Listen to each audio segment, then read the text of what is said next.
Hey fam, welcome back. So, as you've seen by the title of this video, you probably know what this is going to be all about, but I just wanted to be honest as to why I was gone for so long and pretty much why I just stopped making videos. But at the time I was feeling pretty good. I don't know how okay I was, but I think I was generally happy. Of course, I still had my stuff, but I think I was relatively happy or okay at least. But yeah, so I guess I'll start with some background.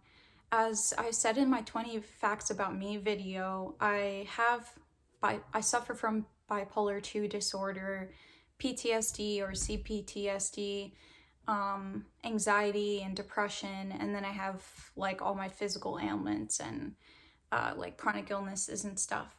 But growing up, I had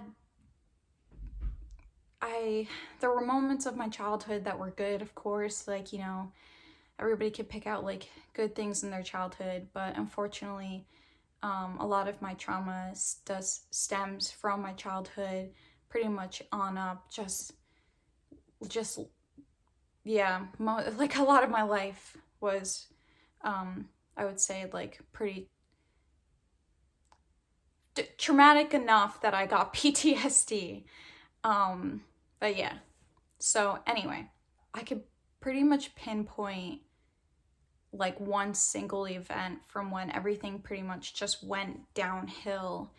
And like I said before, I still suffered from depression, really bad anxiety, and all those kinds of things. But I remember there was a certain time the time when I stopped making videos. And it was a certain event, but I'm not going to say the event just because it involves other people and I don't have their consent and I don't really want to make anybody look bad. But this certain event caused me to go into a depression for a really long time. And it just really, really messed with me. Yeah, from then, things pretty much just got worse. And yeah, the butterfly effect, and it seemed like more often than not I was having longer and worse bouts of depression, just rampant anxiety or just constant anxiety, just being in my head, kind of just being freaked out all the time, acts of just anger, irritability, and just not being stable, basically. And there were some good times in it, but slowly it just got worse and worse until most things weren't fun anymore. Even the normal, usual things that I would enjoy pretty much became lackluster. And I just started isolating myself more and more. And I was really sick too. My health just really took a turn for the worst, and I had no clue what was going on, and I was trying to see all these doctors, and I just really didn't have a handle on my body and what was going on, and trying to find different medicines and seeing different doctors. And I'm not driving now, but I wasn't driving. I didn't have a job or anything, and it just seemed like my life wasn't going anywhere. And Frank was working, and money was tight, and I just seemed so, to myself, I just seemed so inconvenient, and I just felt so inconvenient. I felt inconvenient to my family, to my friends, the little friends that I had. I just felt so inconvenient, and I just felt so hated, even though I know my family loved me. And at that time, Frank and I weren't doing too well because of everything. And Not to put any blame on him, he rightfully so, like in his position, like we were having a hard time, and I just felt, I just hated myself so much. I just had so much self-hatred, and everything you could hate about yourself, I hated. I hated my appearance. I hated my voice. I hated my thoughts. I hated not my religion, but like that I couldn't express myself a certain way, or like if I wanted to, I felt like a certain way about that, and like it's just everything. I could not stand myself, and I just really thought I was worthless. I really thought everyone would be better off without me. And I thought my family would be much happier, and especially Frank. I thought Frank would be so much better off.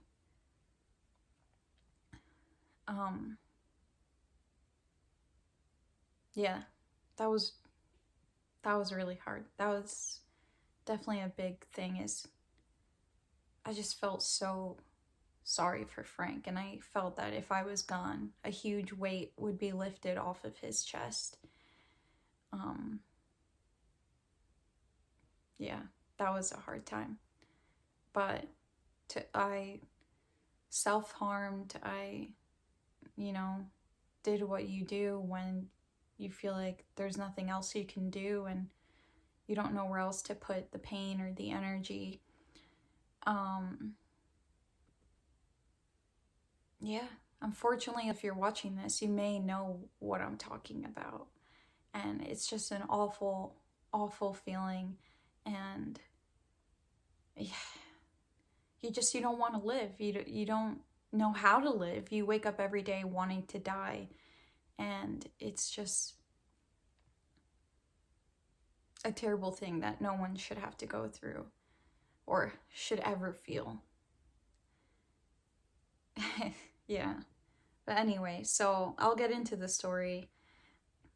Also, if I pause a lot or if I repeat myself, it's just because this is a topic that's obviously, like, still kind of difficult to talk about. And two, I'm not even very good at talking anyway. And three, my mind goes blank a lot. It just like stops, or like I'll dissociate. So apologize in advance for that. But yeah, so I'll hop to it. So basically what happened was Frank was out that day, and rewind, sorry. I had tried to attempt a year before on my birthday. And thankfully, I didn't attempt because I actually got too tired. But I was going through my phone, deleting all of my ugly pictures, because I was like, oh, well, when I pass, I don't want them to find like ugly pictures of me, because I want them to only have like the pictures where I look decent or whatever, like shows you what kind of mental state I was in. But I have so many pictures. So because I was going through the pictures for so long, and after like crying and everything and then being numb, like I just ended up almost falling asleep. And then thankfully I didn't do it because I got too tired. So that's the one time when being tired actually helped out. But fast forward to that event, having my times of just worse self-confidence and low self-esteem forward because of everything. And childhood trauma just escalating to one point. And I attempted suicide the week before Christmas of 2020. So what happened was Frank was out, and It's rare that him and I usually like aren't together because we usually spend a lot of time together unless he's at work. But during this time, he actually wasn't at work. He was, I don't know, he was out, and I was actually going to attempt while he was gone.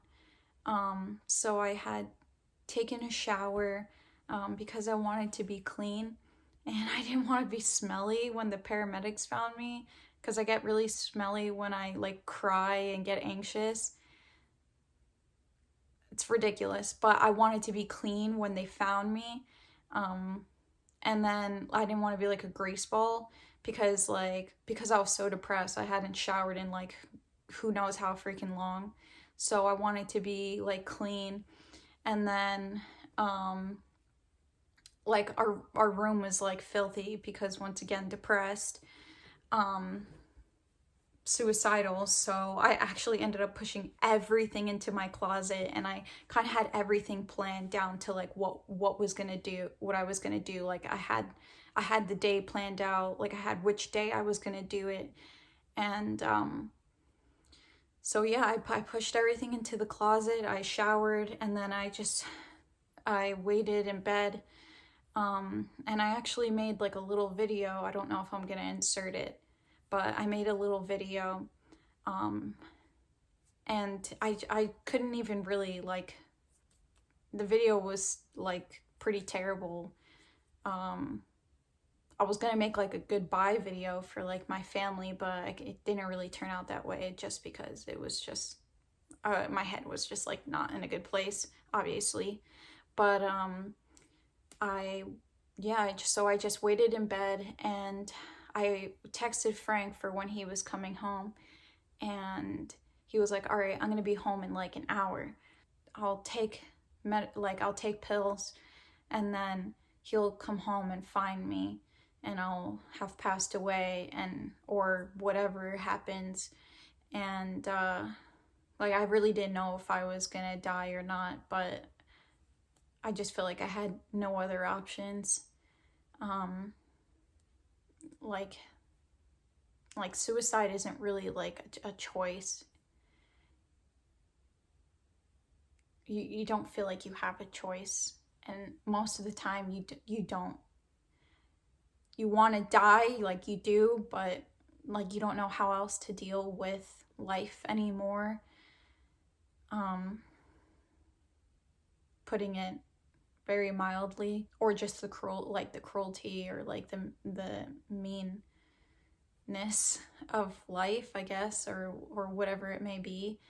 Um, but yeah, it's you feel like you have no other choice, but at the same time, like you, you don't want to die. It's really hard to explain unless you're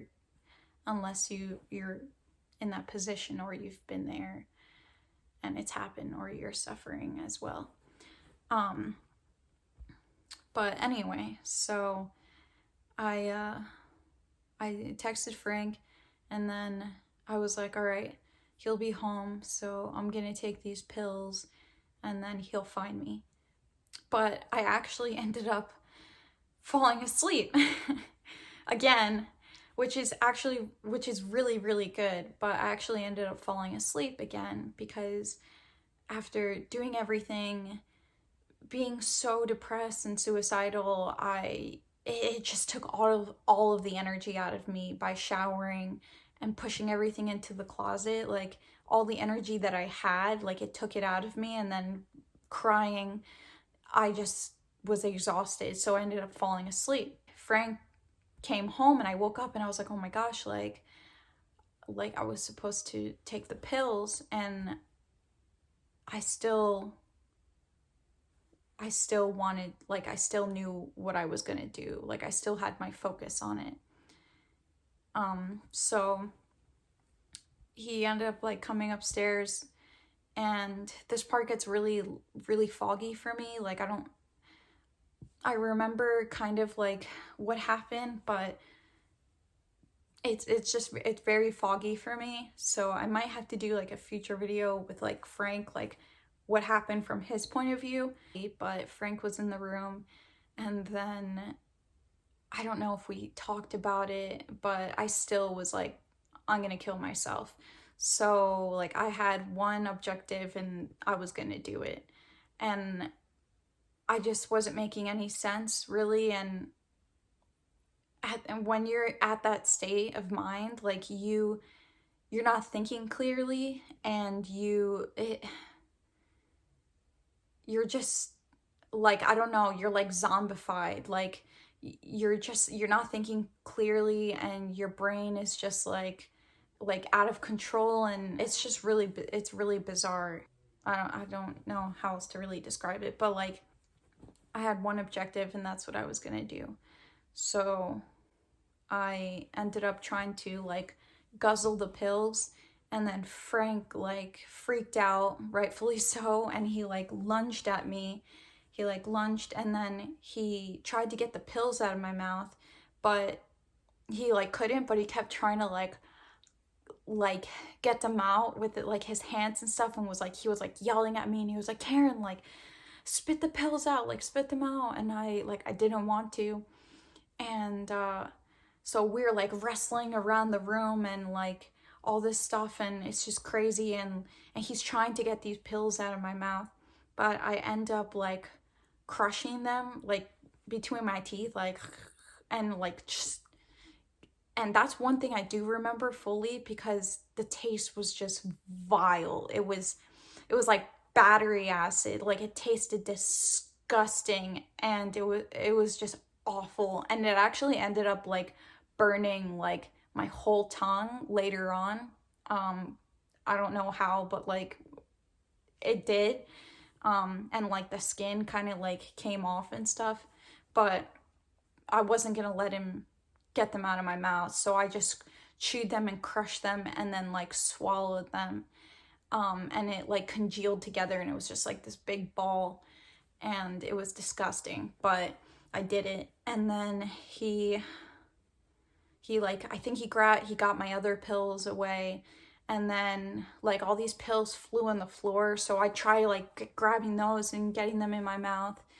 And um he was just freaking out, and I was just freaking out, and I was in like a crazed zombified state. And he ended up calling 911, or like the paramedics, and they showed up to our house. And then they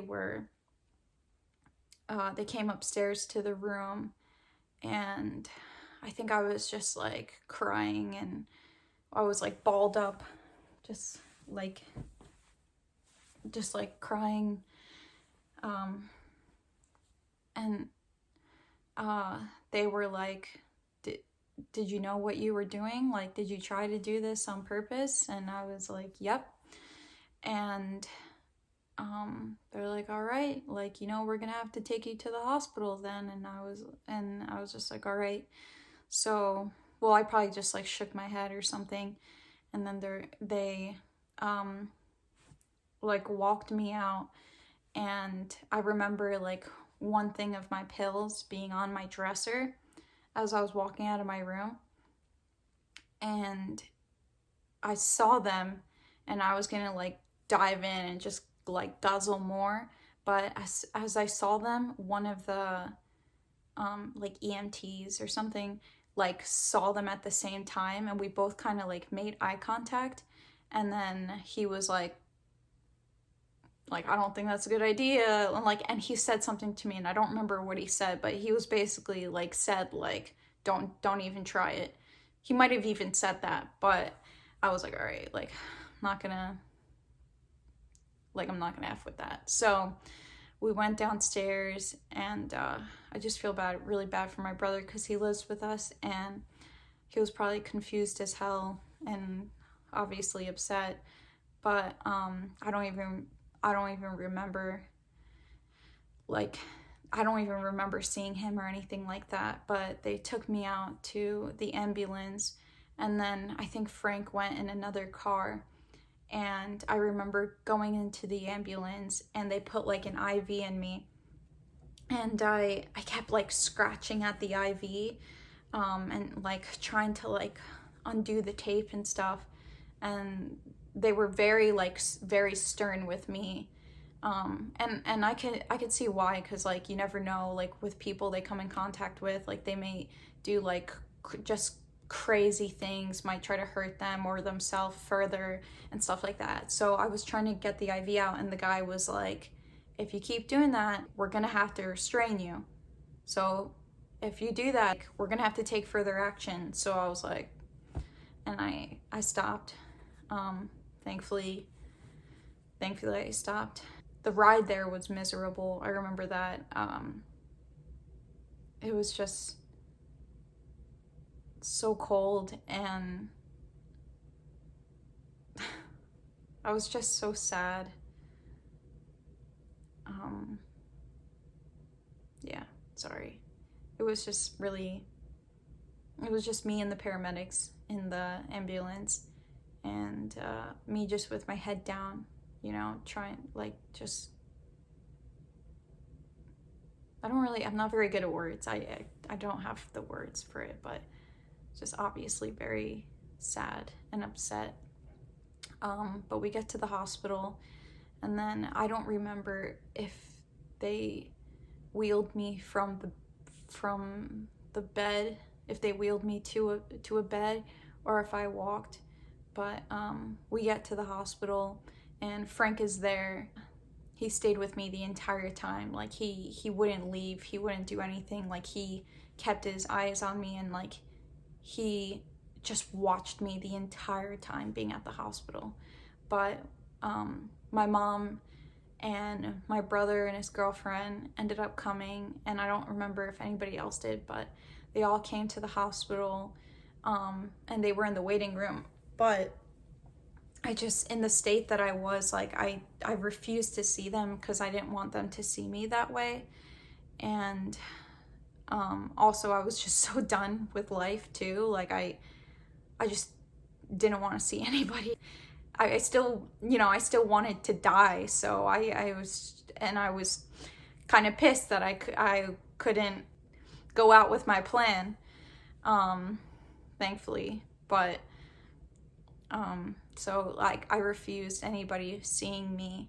And then they had like a nurse come in. They had me attached to an IV, which I hate. I freaking hate IVs. But they had me attached to an IV, and then a nurse had to watch me like the entire time, because I guess because of like what I tried to do. I don't know if I was like at high risk or something, but a nurse had to watch me the entire time, like the entire time I was there.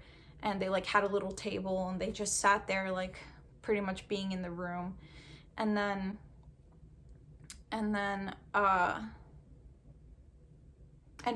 Frank was in there, and they took everything away from me. Like I couldn't have my phone. I couldn't have like I brought my stuffed animal Winter into the ambulance, and I had her with me because I was just like fidgeting with her a little bit. And as you can tell, I love stuffed animals. They like really comfort me and stuff. But like I had my stuffed animal Winter. She's like a little raccoon I've had since I was little, and I had her with me, but like they took her away. And I was really sad about that. But when you take pills, because I took like over 40 pills, which actually, like, from some of my friends, some friends that I know, like apparently like that's actually not that much. Thank the Lord. But a lot of times like they actually don't like pump your stomach or anything. You actually have to go through a waiting period. So you'll have to wait like 5 or 6 hours, no food, no water, and they just let your body basically detox. And they have to check for certain signs of certain things and whatnot. So they actually like don't really pump your stomach unless, I'm guessing, unless it's a certain kind of like severity. But those hours of being in the hospital were just hell. And that was actually the first moment of me being like being in the hospital was awful, and I was still really upset, and I was still in an awful mood. Probably until I started detoxing. Then I went from being like angry and upset and crying and zombified and all this stuff to just like being like vulnerable and scared and freaked out. And that was the point where I basically was like, all right, like, what did I do? Like basically made me be like, I never want to go through this ever again. Because detoxing was just the worst. And I didn't even have it as bad as some people do. And what happened was, in those hours, obviously, like, I couldn't fall asleep, of course. I couldn't fall asleep, and they had to keep me overnight. My stomach felt like really sick, and it felt like super acidic. And I remember I kept wanting water, and they couldn't give it to me. And I kept asking for it, and they couldn't. And then I wanted food because I was like starving, and they couldn't give me food. So my stomach just felt really sick. And then I started having just like weird feelings in my body, and like I think like weakness. And they had to do like all these tests on me. And then I ended up having like really, really bad shakes where like I was shaking, like I was just shaking so much. And like if I had to go to the bathroom, like they would give me like a wheelchair or something, or like a nurse would have to like basically like hold me up. And if I had to go to the bathroom, someone had to be with me, especially because of the situations. I couldn't be alone. But even if I tried to walk, like I like couldn't, like I was just like that. And I was like shaking violently, and that was really, really scary.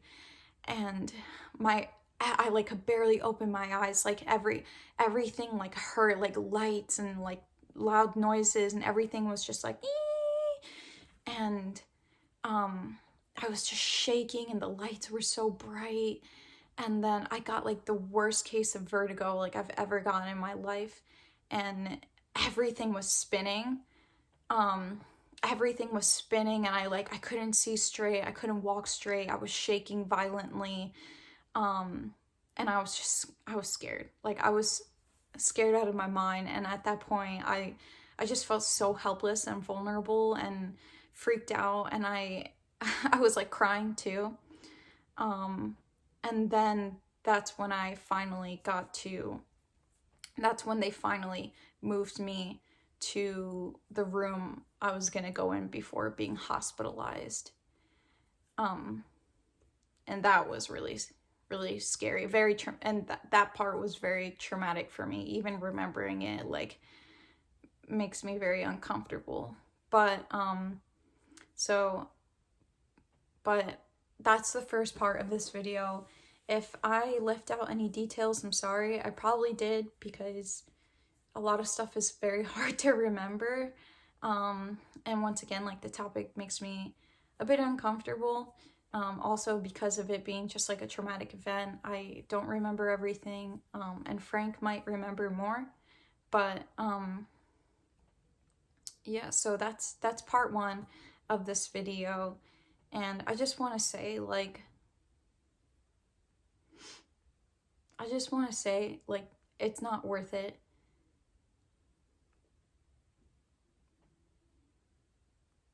Like your feelings are valid. What you feel is valid. How, like, if you're feeling depressed, if you're in a terrible situation, if you feel like you're no good, if you feel like you're the scum of the earth, you got nothing going for you, you're ugly, you have no talent, all this kind of stuff, like you're not. And I know I know you're like, yeah, whatever, like, but it's true. Like there is something in you that is beautiful and that is good.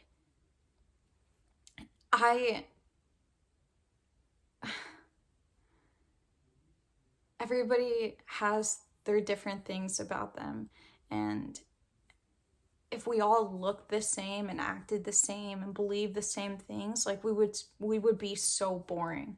But every person is individually made, and we are all unique to this planet. Like, there was no one else like you.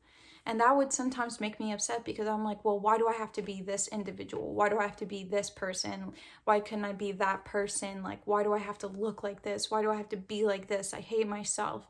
But no, like, everybody has their good, and yeah, everybody has their bad. Those qualities make you different, and that's qualities that make me different. And some of those qualities, like, I like about myself, and some qualities I still like, they're still challenging for me, and me trying to like those qualities. But like, some people like those qualities about me, some people hate them. But it's like, I guess it's like thinking about my family. Like, my younger sibling, I love him so much, and he struggles with self-confidence as well. And I just think about him, and he's like, oh, I want to change this and I want to change that. But when I look at him, all I can see is how much I love him and how perfect he is. Just, and like, think about that. Like, even if you think you're like this certain way, that could be the thing that someone likes about you. And it's not this grotesque, horrendous thing about you. It could be something admirable. Like, just know you are unique. You're unique. You're wonderful. You're beautiful. There's good in there. And even if you don't feel like yourself, you are in there somewhere deep down. And tomorrow's a new day, and the next day is a new day, and the next day is a new day. Maybe you had a bad week, but the next week might be better. And I know it's hard waiting for those next days to be like, okay, well, when is it gonna get better? When is it gonna get better, Karen? It's been like three freaking years, or like whatever, or however long it's been. But life is just so much, it's just so worth it. There's so much to live for. I'm so glad I'm alive, and I wake up every day thanking God that I'm alive, because there's so much to live for, and there's so many things that make me happy, and things I would have missed. And at the time you can't see it, but just I don't know. But I'm just telling you, it's not worth it. It's not worth it. Pills are not the easy way out. And whatever other means of tempting, it's never the easy way out. It may feel like it at the time, but you're not winning. You're never winning in that situation. No one wants to die alone. No one wants to die sad and crying and hating yourself. No one wants to die like that. You want it to be on your own terms, and not on your own terms in that way. You want it to be something you get to live out. I just want to say once again, you are special and you are unique. And if you haven't found your thing yet, your spark or whatever it may be, like, you're not done yet. There's so much more of life to live. So much more. So thank you for watching my video. This is part 1, and my next part will be talking about my hospitalization and having to be in a psych ward, and how that was. But thank you for following like this journey that I went through, and hopefully you can learn from some of the things that I went through and know it's okay to get help. It doesn't have to take this extreme to get help. Like, don't take this measure. Like, get help before it gets this bad. I was too ashamed to, and I was too prideful, but know that it's getting help is just the way to go. Like, it's you'll save yourself just so much pain. Yeah, just please get help. And if you're in an unsafe situation, please, please, please, like, don't think that is something to stay in, or to just like grit your teeth and go through it. Please, please get help if you're in an unsafe situation or in a destructive situation. There's like suicide prevention and suicide hotlines you can call. If you are in a situation of abuse of any sort, please get help, and don't try to stay in that situation, because that's something different, or anything destructive. But thank you so much. I appreciate your time. Bye.